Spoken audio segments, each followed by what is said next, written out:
અને અમદાવાદના ત્રાગડ ring road પર કટ બંધ થતા સ્થાનિકો કટ ખોલવાની માંગ સાથે રસ્તા પર ઉતર્યા. કટ બંધ થતા 3 કિલોમીટરનો ફેરો થતો હોવાના આરોપ સાથે સ્થાનિકોએ ઔડાના નિર્ણયની સામે સિગ્નેચર કેમ્પેઇન શરૂ કર્યું છે.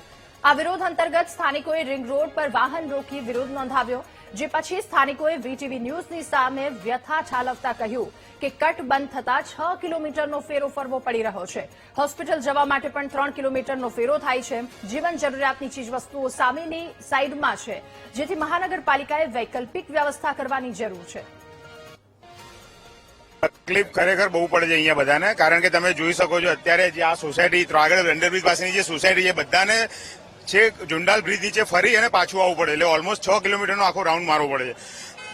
ભગવાન ના કરે કોઈને મેડિકલ એમરજન્સી આવી ગઈ ક્યારેક તો કેડી હોસ્પિટલ સામે જ દેખાય છે, પણ ત્યાં જવા માટે 6 થી 7 કિલોમીટર લાંબો રસ્તો આખો ક્રોસ કરવો પડે છે.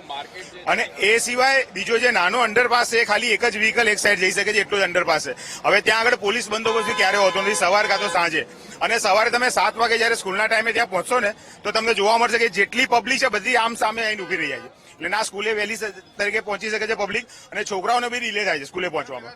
સૌથી પહેલા અમારા ત્યાં કટ ચાલુ હતો, એને જે છે 2 વર્ષ પહેલા ત્યાં બંધ કર્યો, ત્યારે એ લોકોએ આ ઓપન કરીને આપ્યો કે ત્યાં ટ્રાફિક થાય છે, અંડરબ્રિજ થી જસ્ટ બહાર નીકળતા જ એક્સિડન્ટ થાય છે. અમે લોકોએ પૂરો સાથ સહકાર આપ્યો, કોઈ વાંધો નહીં. એ લોકોએ આ ખોલીને આપ્યો, અમે અહીંયાથી વળીને જતા હતા, અમને કોઈ તકલીફ નથી એ બાબતની. હવે અચાનક જ આને બી બંધ કરી દીધું. બંધ કરતા પહેલા આને જે છે સવારના પહેલા ખુલ્લો રાખતા હતા, 8 વાગ્યા સુધી ખુલ્લો રહેતો હતો, 8 થી 11 બંધ રહેતો હતો, અને સાંજે જે છે 6 થી 9 બંધ રહેતો હતો. એમાં અમને કોઈ તકલીફ નથી, કેમ કે આજે સ્કૂલો બધી ઓલી સાઈડ, સવારના લેડીઝને સ્કૂલે જવાનું હોય. 7 વાગે કયો ટ્રાફિક હોય છે તે તમે બંધ કરી દીધો આને? 7 વાગે કયો ટ્રાફિક હોય છે? બપોરે કયો ટ્રાફિક હોય છે? કોઈ માણસ હોતું નથી અહીંયા. સૌથી પહેલા સવારે બાળકોને સ્કૂલે મૂકવા જવું હોય એટલે આખું 4 કિલોમીટર ફરીને પછી પેલી બાજુ જવું પડે, બરાબર. બીજી વસ્તુ, અમારે કોઈ વસ્તુ લેવી હોય, કઈ બી વસ્તુ, જ્યારે કે નાના કે નાનકડી, તો પેલી બાજુ જવું પડે. એની માટે અમારે પાછું 4 મીટર ઝુંડલ થઈને પછી આવવું પડે આ બાજુ. આ પહેલા અમારી સોસાયટીની બહાર જ કટ હતો, બરાબર. એ બંધ કરી દીધો તો અમને કે અમે એમાં સહકાર આપ્યો, અમે કઈ ના નહીં પાડી. પછી અહીંયા કટ બંધ કર્યો તોય અમે કશું નહીં કીધું. પછી ફરી પાછો કટ બંધ કરી દીધો 24 કલાક માટે.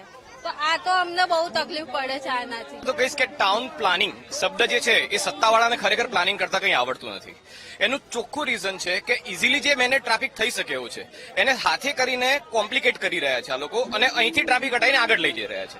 પ્રોબ્લેમ એ થાય છે કે સ્કૂલ અને બીજી એમ્યુનિટીઝ જે છે રિંગ રોડની આ સાઈડ છે, જ્યારે હજારો જેટલા રહીશો, 500 થી 1000 જેટલા ફ્લેટ આ સાઈડ આવેલા છે, જ્યાં હજારો રહીશો રહે છે કે જેમને રોજે રોજ રિંગ રોડ ક્રોસ કરવો પડે છે. હવે આ વસ્તુ કરવા માટે 6 થી 8 કિલોમીટર રોજનું એડિશનલ ટ્રાવેલિંગ કરવું પડે, એટલું ફ્યુઅલ કોસ્ટ કોને, એટલી હાલાકી જે ભોગવવી પડે છે એ ખરેખર કહી શકાય એવી નથી. ઇવન કોઈ ઇમરજન્સી સિચ્યુએશન આવે, જ્યારે કોઈ એમ્બ્યુલન્સને જવું હોય તો પણ એને પણ ફરીને જવું પડે. આ કેસમાં કોઈનું ખરેખર જો મરણ થઈ જાય તો એના માટે કોણ જવાબદાર રહેશે? જ્યાં રસ્તા મોટા કરવાના છે ને ત્યાં રસ્તા મોટા કરતા જ નથી. આ રોડની બંને બાજુ ખાડા આપેલા છે, કેટલાય એક્સિડન્ટ થયા છે. તમે સમજો કે વૈષ્ણવદેવી થી જુંડાલ સુધી જરા બી રસ્તા મોટા કરવામાં આવતા નથી, સર્વિસ રોડ મોટા કરવામાં આવતા નથી. કોઈ બી માણસ જયારે અહીંથી પસાર થાય છે તો એને બહુ જ તકલીફ પડે છે. સૌથી ત્યાં રસ્તા મોટા કરવાના છે ને ત્યાં રસ્તા મોટા કરતા જ નથી. આ રોડની બંને બાજુ ખાડા આપેલા.